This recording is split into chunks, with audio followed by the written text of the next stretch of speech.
Over 100 years ago, Margaret Morris started to develop her method by combining safe remedial exercise with the creative arts. The summer school provides a totally immersive experience where one can explore every aspect of Margaret's pioneering work. This short film is an attempt to provide you with some background into people's stories and a little about Margaret's work, but it really is just the tip of the iceberg. Margaret was born in Kensington, London in 1891, but lived the first 5 years of her life in France. She was bilingual and a child prodigy, and by the age of 3 she began reciting professionally in French and later in English at smoking parties, concerts and court drawing rooms. She continued acting and dancing, performing in London and touring with the Ben Greet Shakespearean Company. In between tours, she studied the Italian ballet method with Jean Daubin, but felt crippled by the constraints of the Italian ballet syllabus. This gave her the inspiration to create her own natural dance technique, a technique that was more natural for the body to perform without injury. Her technique drew inspiration from the Greek positions of opposition, introduced to her by Raymond Duncan, the brother of Isadora.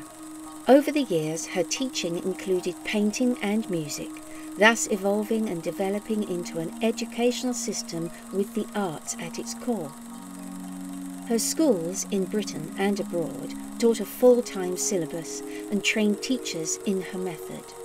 By 1910, with the help of the author of the Forsyte Sagas, John Galsworthy, and his wife Ada, Margaret opened her first School of Dancing.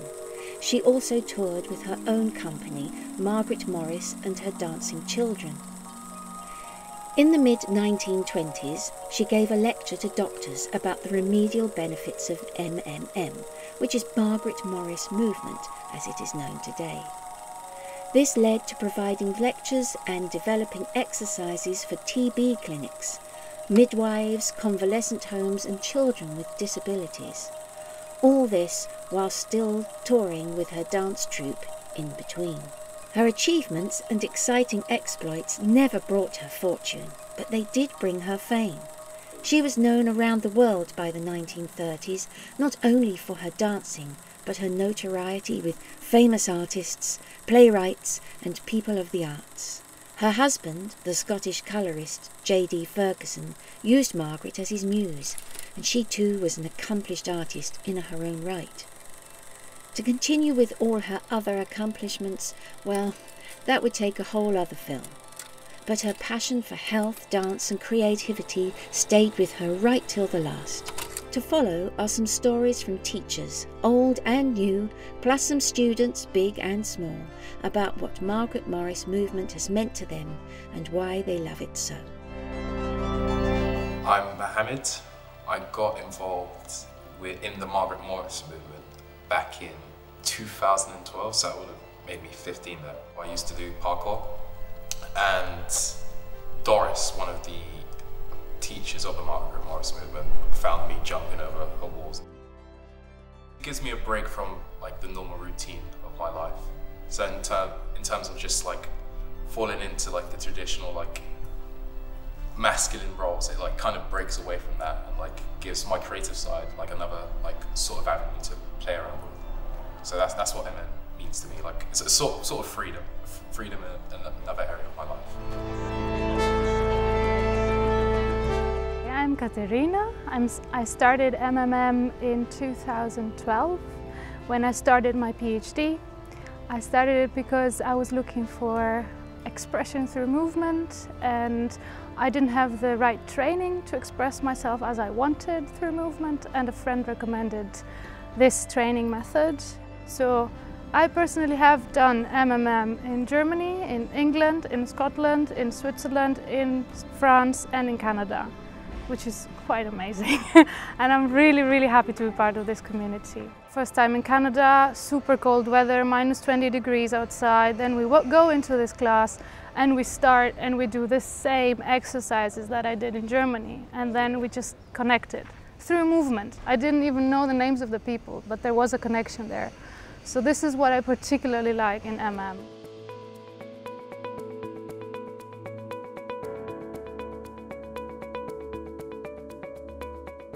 I'm drawing some little motif, you know, of garden for the show, for the recital.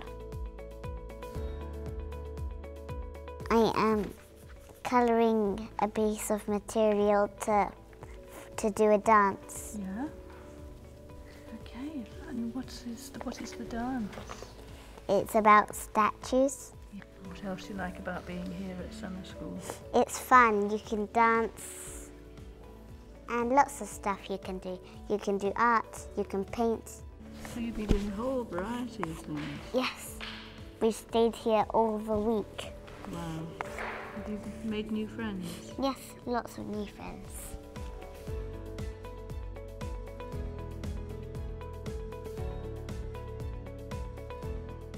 MMM to me is more than just a dance, it's like a family and it's a community.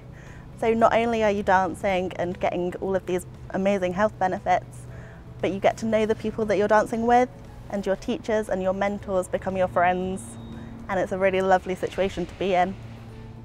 I started MM in 1972.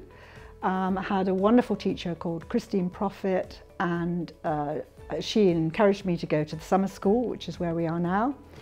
And I was desperately shy as a young person.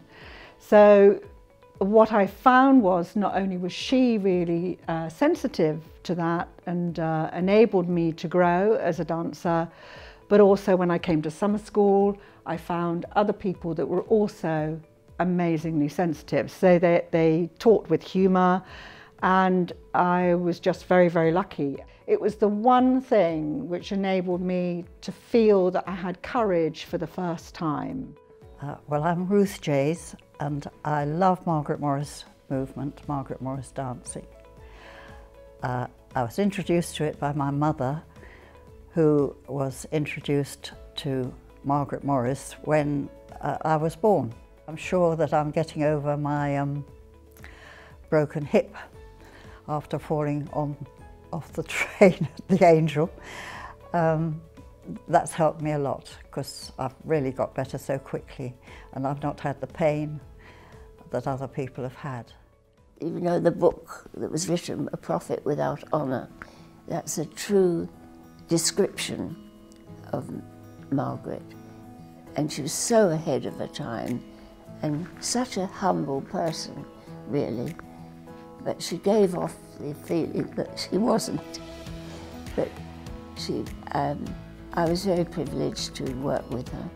I discovered Margaret Morris Movement more or less by chance. When I'd finished my university studies, I came back to live at home again, and I was just looking for a dance class because as a child I'd always attended dance classes and it was an important part of my life.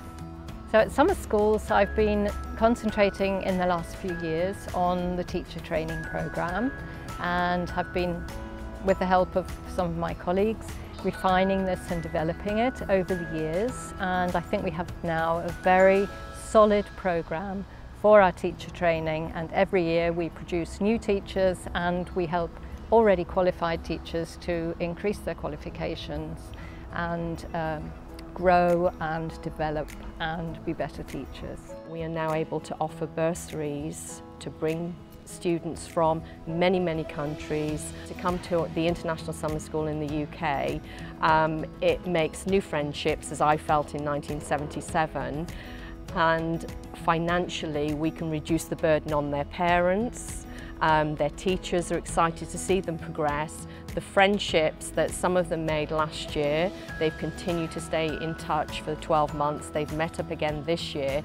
So we hope that financially we'll be able to support other age groups. Right now I'm very busy together with the other directors in establishing new policies, in developing the website, continuing to evolve our training programme, hoping to qualify more teachers in the future, and so to be able to grow our organisation and really make sure that MMM is on a firm foundation for what is hopefully a long and successful future.